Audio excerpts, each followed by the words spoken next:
கிருஷ்ணகிரியில் பெய்த தொடர் மழையால் சையத் பாஷா மலையில் இருந்து ராட்சச பாறை சரிந்து விழுந்துள்ளது. இது குறித்த கூடுதல் விவரங்களை எமது செய்தியாளர் பாஸ்கர் வழங்க கேட்கலாம்.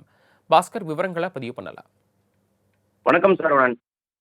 தமிழகத்தில் பேஞ்சல் புயல் காரணமாக கனமழை கொட்டி தீர்த்து வந்த நிலையில் கிருஷ்ணகிரி மாவட்டத்தில் ஊத்தங்கரை, போச்சம்பள்ளி பகுதிகளில் வரலாறு காணாத மழை பெய்ததால் வெள்ளக்காடாக காட்சியளித்து தற்பொழுது படிப்படியாக அங்கு சூழ்நிலைகள் சரி செய்யப்பட்டு வருகின்ற நிலையில் 150க்கும் மேற்பட்ட வீடுகள் மழை நீரால் சேதமடைந்தது.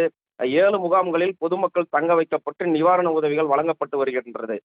இதனிடையே கிருஷ்ணகிரி நகரில் பிரம்மாண்டமாக காட்சியளிக்கும் சையத் பாஷா மலை மீதுள்ள மிகப்பெரிய பாறை வீட்டின் தடுப்பு சுவர் மீது சாய்ந்த சம்பவம் பொதுமக்களை அச்சத்தில் ஆழ்த்தியுள்ளது. அதாவது கிருஷ்ணகிரி நகராட்சிக்குட்பட்ட பழையப்பேட்டை கோட்டை நீலகண்ட தெரு இந்த பகுதியானது சையத் பாஷா மலை அடிவாரத்தில் உள்ளது.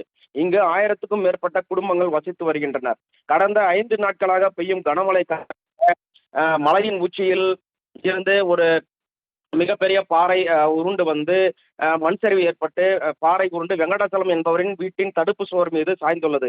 இதனை கண்ட பகுதி மக்கள் அதிர்ச்சி அடைந்தனர். தொடர்ந்து திருவண்ணாமலை மாவட்டத்தில் மண் சரிவு ஏற்பட்டு குடியிருப்புக்கு பாதிக்கப்பட்டு 7 பேர் உயிரிழந்த நிலையில் இந்த சம்பவம் இந்த பகுதியில் மிக பெரும் அச்சத்தை ஏற்படுத்தியுள்ளது. இதனைத் தொடர்ந்து தகவல் அறிந்த வட்டாட்சியர் வளர்மதி, காவல்துறை கண்காணிப்பாளர் முரளி ஆகியோர் நேரில் சென்று பார்வையிட்டு ஆய்வு செய்தனர். அதிர்ஷ்டவசமாக மலையின் அடிவாரத்தில் இருந்த பாறை சாய்ந்ததால் பெரும் விபத்து தவிர்க்கப்பட்டுள்ளது. ஒருவேளை மேல் பகுதியில் இருந்து உருண்டு வந்த பாறை கீழே வந்திருந்தால் மிகப்பெரிய விபத்து நேரிட்டிருக்கும்.